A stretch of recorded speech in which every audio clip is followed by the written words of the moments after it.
We often try to make sense of these big, complex organizations out there. Sometimes it's corporations, sometimes political things, and, well, sometimes it's groups that operate a bit more Hmm. under the radar. Mm-hmm. Today, we're doing a deep dive into one of those, the Wah Ching Triad. It's a Hong Kong-based group, but its influence definitely spread further. Indeed. And the sources we've looked at, they really paint a fascinating picture of this group's journey, from how it started, its activities, right up to its expansion into the U.S. Yeah, it's quite a story. So let's start right at the beginning. The sources say Wah Ching in Chinese, Right. which means something like Harmoniously United Association, Hmm. or maybe Harmonious Union Plan. Kind of surprising name, maybe. It often is with these groups. Anyway, it was founded way back in 1908 in Saigon, Hong Kong. And get this, Hmm. it wasn't initially like a criminal Yeah. gang. Hmm. No, it actually started as a secret political organization. Mm. Their goal, Yeah. opposing the Qing dynasty. Wow. That's not what you immediately expect.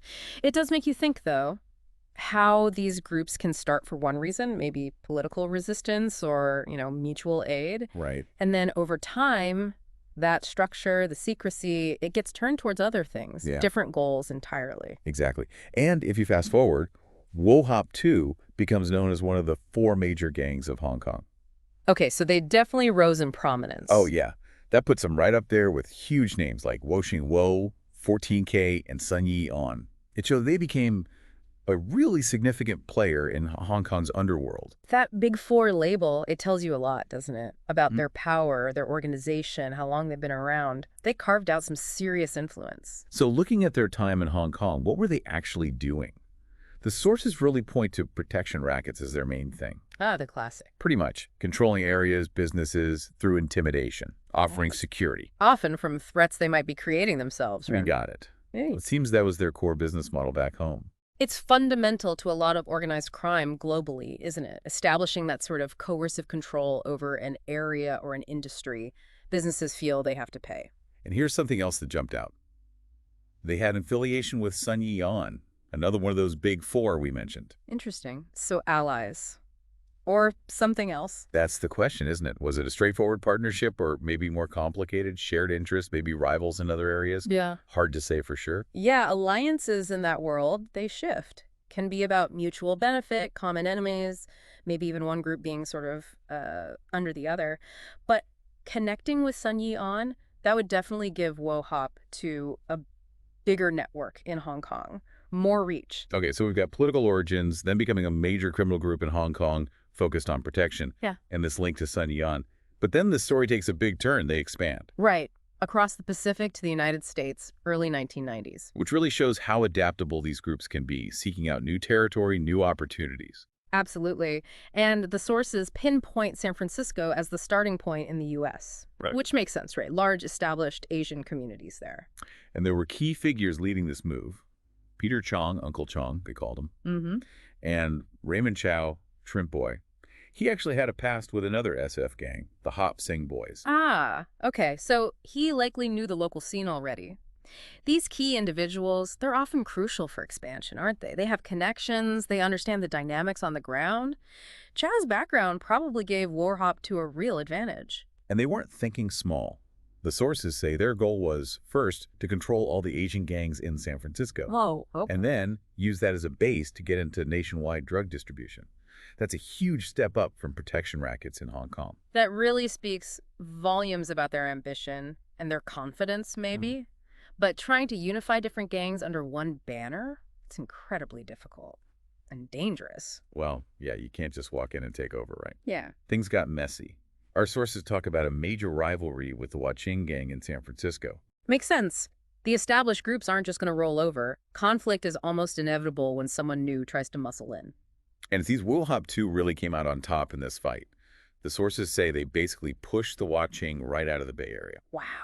Force them down to Southern California. Apparently so. Yeah. That's a pretty decisive win. Shows how strong Wu Hop 2 must have been at that point in SF. Yeah, to displace a major established game like Wah Ching to that degree, it suggests they had better organization, maybe more resources, or perhaps they were just more ruthless. And you have to remember the context in SF Chinatown, too. Mm. The Wah Ching had actually become the top dog there after some really violent times in the 80s. Yeah. They survived when other gangs like the Hop Sing Boys and Joe Boys were dismantled after the Golden Dragon Massacre. Right, so Wah Ching wasn't some minor player. They'd already proven they could survive intense conflict. Exactly. Which makes the Wu Hop Tin to take over even more significant.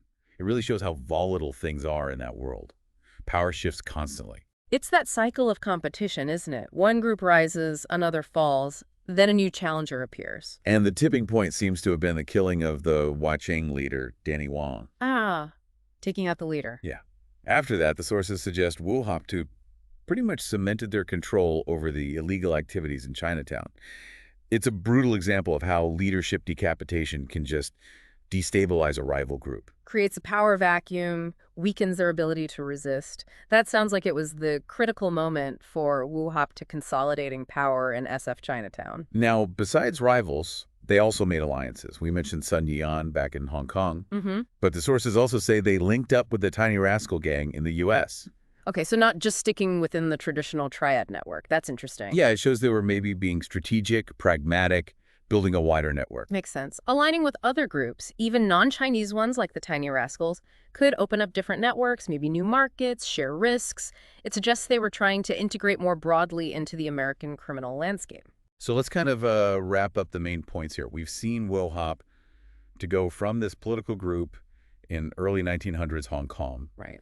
to a major criminal player there focusing on protection rackets. Then this huge, ambitious jump to the U.S., specifically San Francisco, Marked by that intense rivalry with the Wah Ching, which they ultimately won. and forming alliances, both traditional ones like Sun Yan and newer ones in the U.S. like the Tiny Rascals. It's quite an evolution. It really highlights how adaptable organized crime can be, doesn't it? A group starts with one purpose, transforms into a criminal enterprise, and then successfully projects its power across continents. They adjust, they find new niches. That's key to their longevity. And that whole Wah Ching conflict, it just hammers home how fluid and violent these power struggles are. It's constant competition. Today's winner could be tomorrow's loser. Definitely. And it makes you think about what allows these groups to succeed long term. For Wu Hop 2, it seems like strong leadership, strategic planning for expansion, and, well, a willingness to use violence were all pretty key factors. So for everyone listening who's followed along with this deep dive, we hope this gives you a clear picture of the Wu Hop 2, their history, what they did, their influence. It's complicated, spans decades, crosses borders, a really compelling look at organized crime dynamics. Yeah, and it reminds us these aren't just local issues. Organized crime is increasingly global. Understanding where these groups come from, their motives, their methods, it's pretty crucial if we want to tackle the problems they cause. Absolutely. So maybe a final thought to leave you with. Yeah. Think about the challenges involved here. You have an organization like Wu Hop 2 with this incredibly long history, international reach, shifting alliances. Mm-hmm. What kind of massive hurdles must law enforcement face trying to disrupt something so deeply rooted and spread out?